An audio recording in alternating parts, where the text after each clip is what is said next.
Hello tout le monde, bienvenue sur ma chaîne. Quand vous allez recevoir mon miroir vient de tomber. Hello tout le monde, bienvenue sur ma chaîne, j'espère que vous allez bien.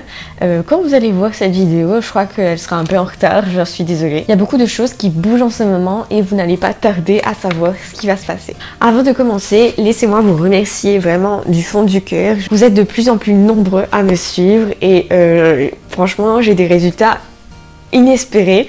Merci pour tous vos messages, pour les gens qui m'encouragent tout le temps, pour les copines qui me regardent et la famille bien sûr. Vraiment pour moi la récompense c'est que vous aimiez mon contenu, que ça vous soit utile et vraiment je suis trop contente. Aujourd'hui on va parler des choses que vous pouvez faire de votre côté pour être plus heureux, pour vous sentir mieux, pour vous sentir plus éveillé, plus heureux, que vous ayez plus la joie de vivre.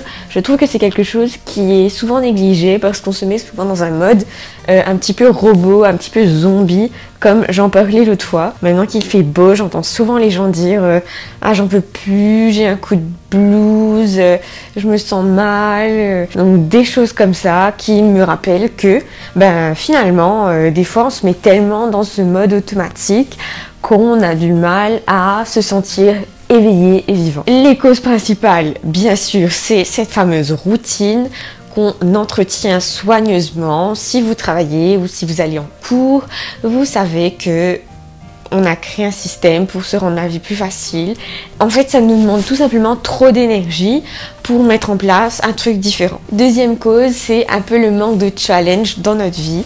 Donc, souvent, on ne se met pas assez de défis. Ce qui rend quelqu'un vivant et heureux, c'est de constamment avoir un défi personnel, professionnel, autre, qui le motive et qui lui donne envie de se lever tous les matins. Malheureusement, les gens ont trop peu souvent conscience qu'il faut un défi personnel tout le temps, qu'il faut constamment trouver de nouvelles aventures, de nouvelles idées, de nouvelles choses à mettre en place dans sa vie pour y arriver. Et la troisième cause, malheureusement, c'est la fatigue et le fait qu'on a bien souvent notre temps pris par bien d'autres choses, bien d'autres obligations.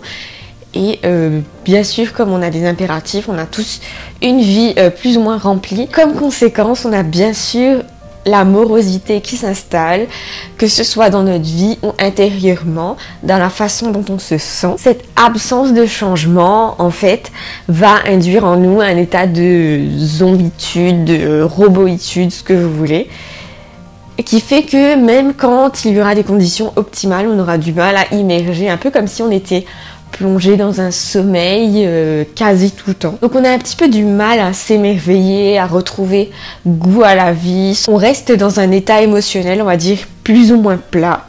Et quand je vous parlais de plafond émotionnel dans une de mes vidéos, c'est exactement ce dont je parlais. En fait, on se maintient à un niveau émotionnel bas, assez bas pour son référentiel, et on n'arrive pas à aller au-dessus de ce niveau émotionnel. Et bien sûr, ces sensations mentales s'accompagnent aussi de sensations physiques.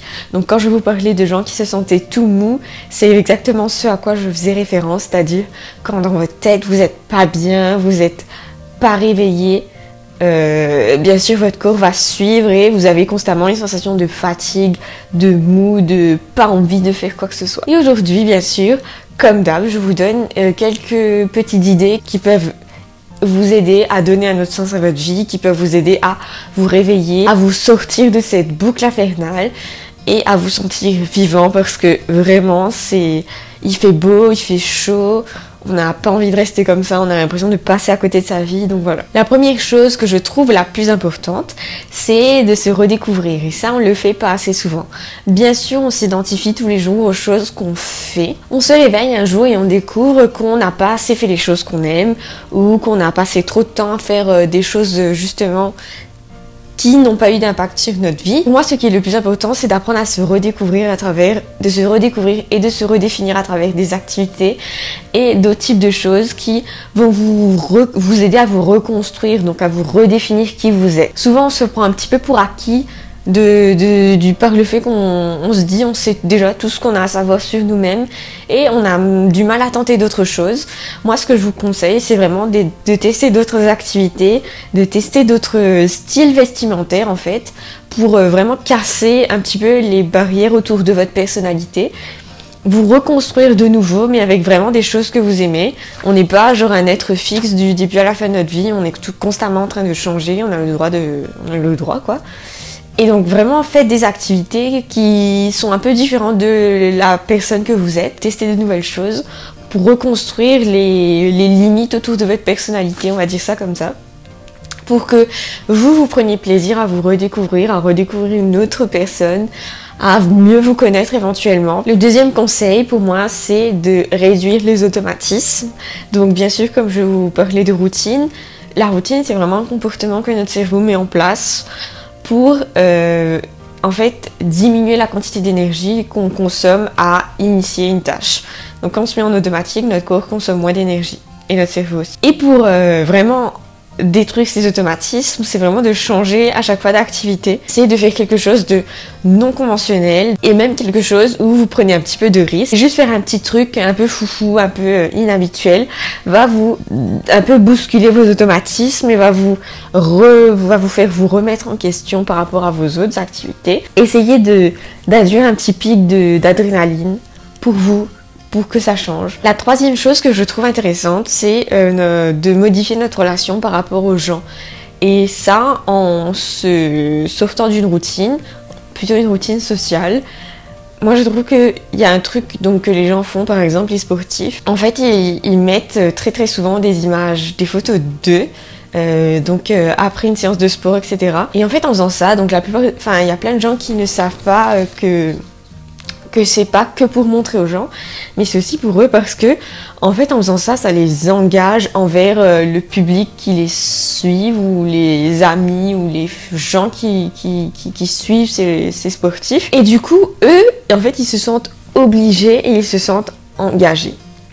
Et l'engagement, en fait, ça a une puissance énorme parce que on a la pression sociale, mais une bonne pression sociale.